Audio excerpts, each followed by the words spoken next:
अस्सलामुअलैकुम वरहमतुल्लाहि वबरकातुहू। मैं हूँ आपके साथ डॉक्टर सहरिश बतूल और उम्मीद है आप सब बहुत खैरियत से होंगे और लाइफ की जो सिचुएशन चल रही है उसको अच्छे से हैंडल कर रहे होंगे।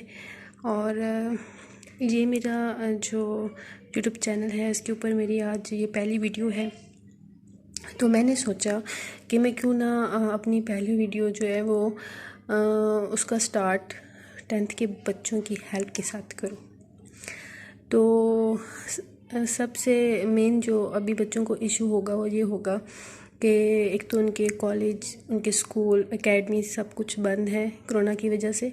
तो उनको एक शॉर्ट सिलेबस का जो है पेज वो मिला होगा जिसमें उनके पास उन्होंने अपने पेपर की तैयारी करनी होगी उस सिलेबस के मुताबिक।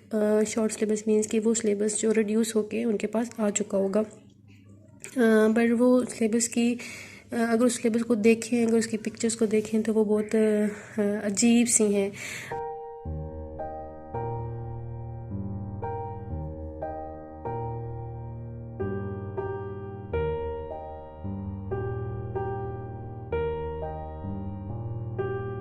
बच्चों को थोड़ा सा कंफ्यूज कर देती हैं और बच्चे उसको देख कर ही जो है वो सिलेबस की तरफ इतना मतवज्जा नहीं होंगे, इतनी अटेंशन नहीं होगी उनकी, तो उनके लिए फिर तैयारी करना मुश्किल हो जाएगा। तो आज मैं आपको एक मेथड बता दूंगी या एक वे बता दूंगी कि आपने किस तरह उस सिलेबस को प्रिपेयर करना है और उन पिक्चर्स के अंदर जो लिखा हुआ है उसको किस तरह आपने कवर करना है।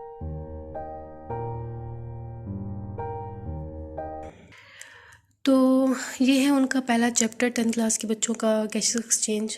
उसके अंदर उन्होंने जो अपना टॉपिक कवर करना है पहला वो है गैसेस एक्सचेंज इन प्लांट्स। ठीक है, इसमें मेन उनके पास दो डेफिनेशन बन जाती हैं, एक स्टोमेटा से रिलेटेड और एक लेंटी सेल से रिलेटेड। ठीक है, उसके अलावा इसमें जो मोस्ट इम्पॉर्टेंट क्वेश्चन आ सकता है as a long as a short, वो ये हो सकता है कि प्लांट के अंदर गैसेस एक्सचेंज कैसे हो रही हैं, जिसमें आपने बेसिकली बताना है कि ड्यूरिंग डे टाइम और ड्यूरिंग नाइट टाइम जो है वो प्लांट किस तरह गैसेस एक्सचेंज कर रहा होता है। ठीक है, और देन आपके पास ये एक डायग्राम नज़र आ रही होगी अजीब सी।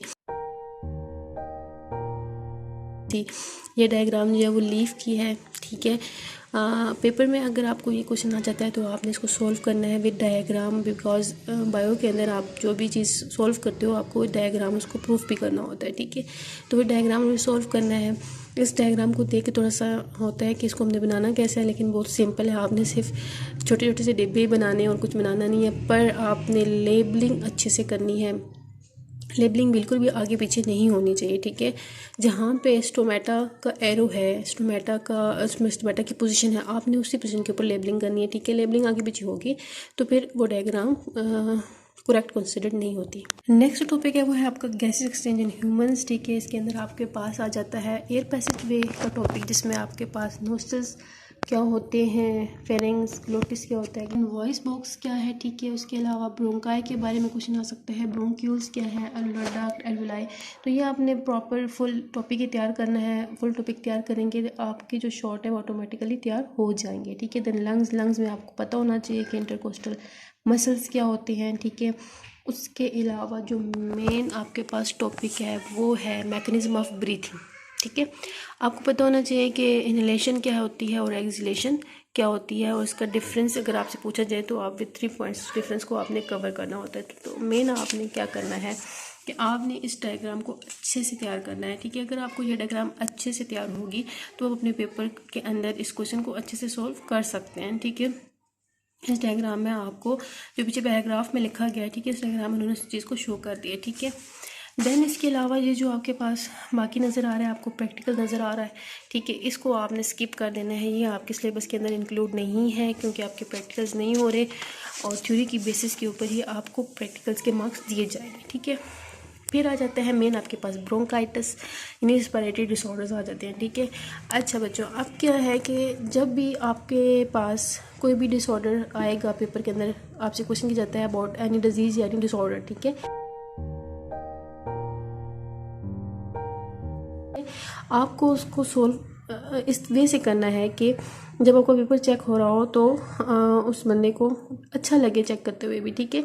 ये बच्चे अक्सर ऐसा ही करते हैं कि वो अगर उनसे किसी डिजीज़ के बारे में पूछा जाए तो वो उठा के एज अ पैराग्राफ इसको लिख देते हैं जैसे आपको बुक में लिखा हुआ नज़र आ रहा है, ठीक है। आपने ऐसा नहीं करना। आपने पेपर के अंदर कोई भी डिसऑर्डर या कोई भी डिजीज़ पूछी जा रही है तो उसको आपने विद हेडिंग्स जो है वो उसको आपने सॉल्व करना है। फॉर एग्जांपल अगर आपसे ब्रोंकाइटिस का क्वेश्चन पूछा जा रहा है तो आपने सबसे पहले उसके अंदर क्या लिखना है, आपने बताना है कि ब्रोंकाइटिस क्या होता है, ठीक है। आपने ब्रोंकाइटिस का बताना है कि ब्रोंकाइटिस क्या होता है, ठीक है। जिसमें आपने बेसिकली क्या बताना होता है कि ब्रोंकाइटिस असल में है क्या चीज़, मैंने हम किस डिजीज़ को ब्रोंकाइटिस कहते हैं, ठीक है। 1-2 लाइन की डेफिनेशन है, इसको आपने बताना है, ठीक है। देन आपने जो कवर करना है वो उसकी सिम्टम्स को कवर करना है, ठीक है। सिम्टम्स क्या होते हैं, इलामात, ठीक है। आपने बताने हैं कि ब्रोंकाइटिस के इलामात क्या हैं, ठीक है। मतलब क्या क्या चीज़ें ब्रोंकाइटिस के इलामात में आ सकती हैं, आपने पॉइंट वाइज इसकी हेडिंग्स दे, मतलब हेडिंग्स के अंदर जो है इसको डाल देना है इन इलामात को। देन आपके पास जाती हैं कॉजेज़। कॉजेज़ होती हैं वजूहात, ठीक है। किन वजूहात की वजह से आपको ब्रोंकाइटिस हुआ है, ठीक है, वो वजूहात आपने इसके अंदर डालनी है, ठीक है। देन आपके पास आ जाता है ट्रीटमेंट, ठीक है। ट्रीटमेंट में आपने इलाज बताना है इसका, ठीक है। अगर ब्रोंकाइटिस है तो उसका इलाज क्या है, हम कौन कौन सी मेडिसिन यूज़ कर सकते हैं, कौन कौन सी क्लास ऑफ मेडिसिन यूज़ कर सकते हैं। तो आपने मेडिसिन के नाम नहीं लिखने, आपने बस बता देना आप एंटीबायोटिक्स यूज़ कर रहे हैं या कोई और क्लास ऑफ जो है आपके पास मेडिसिन वो यूज़ करें, ठीक है। तो आपने उसके नाम बता देने हैं। तो ये वो हेडिंग्स थी जो आपने अपने किसी भी डिसऑर्डर को या किसी डिजीज़ के क्वेश्चन को सॉल्व करना होता है तो आपने इन मेन हेडिंग्स को याद कर रखना होता है और इन्हीं हेडिंग्स को आपने कवर करना होता है, ठीक है। अगर आप पैराग्राफ की सूरत में लिख रहे हैं तब भी आपने स्टेप वाइज इन्हीं हेडिंग्स को लेकर अपने पैराग्राफ की सूरत में लिखना है, ठीक है। अदरवाइज़ बेस्ट तरीका यही होता है कि आप इन हेडिंग्स को लिख के फिर उसके अंदर उन चीज़ों को डाल दें, यानी सिम्टम्स है तो सिम्टम्स के अंदर सिम्टम्स डाल दें, कॉजेज़ के अंदर कॉजेज़ और ट्रीटमेंट के अंदर ट्रीटमेंट, ठीक है। अब बाकी जो आपके डिसऑर्डर्स आपने इसको इस तरह कवर करना है। ये एम्फीसीमा को जो है वो आपका एक्सक्लूड है, निमोनिया है आपका और अस्थमा है, ठीक है। देन जो है ना वो आपके पास आता है लंग कैंसर, वो भी आपका इंक्लूड नहीं है, ठीक है। अच्छा, फिर है आपके पास बैड इफ़ेक्ट्स ऑफ स्मोकिंग, ठीक है। कोई भी बंदा स्मोकिंग करता है, ठीक है, उस स्मोकिंग करने की वजह से उसकी हेल्थ के ऊपर क्या इफ़ेक्ट्स आते हैं, ठीक है। वो उसके इफ़ेक्ट्स जो होंगे वो बैड इफ़ेक्ट्स होंगे, ठीक है। ये आपको अजीब सी पिक्चर नज़र आ रही होगी, ठीक है। जो बंदा स्मोकर है उसके लंग्स तो बिल्कुल डेड हुए हुए हैं, ठीक है। तो ठीक है, ये सारे जो इफ़ेक्ट्स हैं या आपके उसमें आ जाएंगे स्मोकिंग के बैड इफ़ेक्ट्स में, ठीक है। ये जितने भी इफ़ेक्ट हैं आपने इसको पॉइंट वाइज इसको ऐड कर देना है, ठीक है। पॉइंट वाइज इसको प्रिपेयर करना है, ठीक है। देन आपको नज़र आएगा वहाँ पे लिखा हुआ कि मल्टीपल चॉइस क्वेश्चन है आपके, जिसमें उन्होंने मेंशन किए हुए हैं कि आपके जो 1, 2, 3, 4, 5, 6 और 9 और 10 जो है वो आपके इंक्लूड हैं और जो 7 और 8 है वो एक्सक्लूड हैं, ठीक है। ये इसके अंदर नहीं होती, यानी आपने दोनों को छोड़ के बाकी जो है वो MCQs आपने तैयार करने हैं, ठीक है। देन आपके पास आ जाता है शॉर्ट क्वेश्चन। शॉर्ट क्वेश्चन आपके तीनों हैं। अगर आपने अपने सिलेबस को अच्छी तरीके से कवर किया है, अपनी पूरी जो टॉपिक्स हैं आपने उसको अच्छी तरीके से तैयार किया है तो आप इन शॉर्ट क्वेश्चन के आंसर आसानी से दे सकते हैं, ठीक है। फिर अंडरस्टैंड द कॉन्सेप्ट है, जिसके अंदर आपका जो 3rd नंबर पे जो क्वेश्चन है वो एक्सक्लूड है, वो आपने नहीं करना। बाकी जो 3 क्वेश्चन हैं वो आपने तैयार करने हैं। तो ये था मेरा फर्स्ट लेक्चर जिसमें मैंने आपको बताया कि आपने अपने शॉर्ट सिलेबस को किस तरह प्रिपेयर करना है। इंशाल्लाह अगले लेक्चर में जो है वो 9th के बच्चों के बारे में मैं अपलोड करूँगी और उनका जो स्मार्ट सिलेबस है वो डिस्कस करूँगी। देन कुछ उनकी और भी बातें हैं जो मैं उस वीडियो के अंदर उनको बताऊँगी, ठीक है।